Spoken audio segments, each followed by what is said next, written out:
اللہ رب العزت نے، اللہ کے نبی صلی اللہ علیہ وسلم نے قربانی کی فضائل بتائے کہ اس دن، قربانی کے دن، جو عمل اللہ کو سب سے زیادہ پسند ہے وہ قربانی کا خون بہانا ہے. جو جتنا بہائے گا اتنا اس کو اللہ کا قرب نصیب ہوگا. سب سے فضیلت والا عمل قربانی کے دنوں میں یہ ہے. اور عقل پرستوں کی اور مادیت پرستوں کی عجیب پروپیگنڈا ہے کہ میاں قربانی سے جانور کم ہو رہے ہیں، معاشی نقصان ہو رہا ہے، کروڑوں روپے خون کی شکل میں نالیوں میں بہایا جا رہا ہے. اس سے اچھا کسی غریب کی شادی کرا دو، کسی غریب کی مدد کر دو، کسی کے ساتھ یہ ہمدردی کر دو. تو یہ وہ لوگ ہیں جو جانتے نہیں قربانی کا سبق کیا ہے. قربانی کا حکم ہے ہی اس لیے کہ تمہاری عقل میں آئے یا نہ آئے، تمہیں سمجھ میں آئے یا نہ آئے، تمہیں اس کا نفع سمجھ میں آئے یا نہ آئے، تمہارے سامنے اس کا فائدہ ہو یا نہ ہو، تم صرف اسے اس لیے اس کی تعمیل کرو کہ یہ اللہ کا حکم ہے. یہ اللہ کا حکم ہے بس.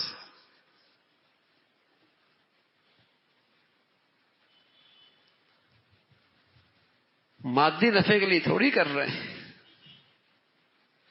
ہم عقل کے میزان میں پورا اترے تب اللہ کے حکم کی تعمیل کریں گے. یہ تو مسلمانی نہیں ہے. مسلمانی تو ہے ہی یہ کہ نفع سامنے ہو یا نہ ہو، مفادات قربان ہو رہے ہوں، بڑا سا بڑا نفع قربان ہو رہا ہو، عقل میں بھی نہ آ رہا ہو، لیکن چونکہ اللہ کا حکم ہے تو مسلمان اس کے سامنے سر جھکا رہا، اس کے سامنے سر جھکا رہا. قربانی کا تو سبق ہی یہی ہے. اور قربانی سے سبق اسی کو تو تازہ کرنا ہے کہ اپنی پوری زندگی میں اس بات کا احساس رکھنا، اس بات کا علم رکھنا، اس بات کی معرفت رکھنا کہ دیکھو مسلمان وہ ہوتا ہے جس کی نظر میں اللہ کا حکم ہر چیز سے بالا تر ہو، جس کی نظر میں اللہ کا حکم ہر چیز سے بالا تر ہوتا ہے. اس کے یہاں سب سے فوقیت کی چیز اللہ کا حکم ہوتا ہے. یہی تو معرفت پیدا کرنی ہے قربانی سے، یہی تو احساس زندہ کرنا ہے قربانی سے.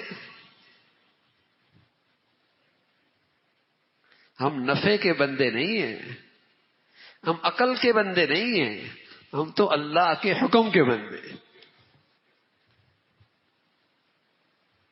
اللہ کا حکم پورا کرنا. تو حج ہے، قربانی ہے، دونوں سے یہ حقیقت سمجھائی جا رہی ہے کہ مسلمانی یہ ہے کہ بس اللہ کے حکم کی تعمیل کریں، اس کا نفع، اس کا فائدہ، اس کی مصلحتیں، اس کی حکمتیں عقل کے پیمانے پر، میزان پر پورا اترے یا نہ اترے، ہم نے اللہ کا حکم پورا کرنا. اور ہر عبادت کا اپنا موقع ہوتا ہے، ایک محل ہوتا ہے. کوئی کہتا ہے میں نماز نہیں پڑھتا، بچیوں کی شادی کرا دوں گا. ارے میاں بچیوں کی شادی کرا دو گے اس کا ثواب الگ ہے، لیکن نماز کا فریضہ الگ ہے. کوئی کہتے میں روزہ نہیں رکھ سکتا، اس کے بدلے میں صدقہ خیرات کر دوں گا. ارے میاں صدقہ خیرات کا بھی ثواب ملے گا، لیکن روزے بھی فرض ہے.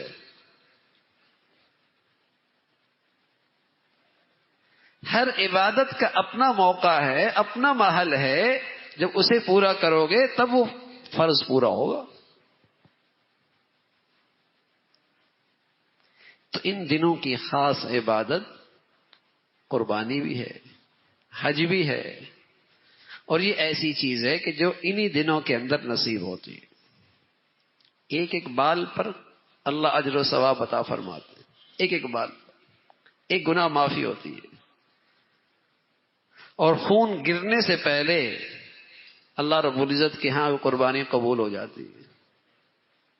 ایک ایک بال پر ایک خطا معاف ہو رہی ہے. کتنا کا نفع ہے. اور یہ عبادت آپ پورے سال پھر حاصل نہیں کر سکتے. صدقہ دے سکتے ہیں, خیرات کر سکتے ہیں, نفلی روزے رکھ سکتے ہیں, نفلی نماز پڑھ سکتے ہیں, جب چاہیں پڑھ سکتے ہیں, لیکن قربانی کا اجر و ثواب 10, 11, 12 انہی 3 دنوں میں حاصل ہو سکتا. تو مسلمان اس فضیلت کو بھی بہت سعادت سمجھ کے حاصل کرتے ہیں, اور کثرت سے مسلمان قربانیاں کرتے ہیں. خود اللہ کے نبی صلی اللہ علیہ وسلم نے قربانیاں فرمائی اور خوب فرمائی, اور اپنی امت کی طرف سے بھی قربانی فرمائی. اور آج سعادت مند مسلمان اپنی نبی کی طرف سے قربانی کرتے ہیں, خلفاء کی طرف سے قربانی کرتے ہیں, اور پوری امت مسلمہ کی طرف سے قربانی کر سکتے ہیں. اللہ نے سعادت دے رکھی, اللہ نے موقع دے رکھا ہے, خوشحالی دے رکھی ہے.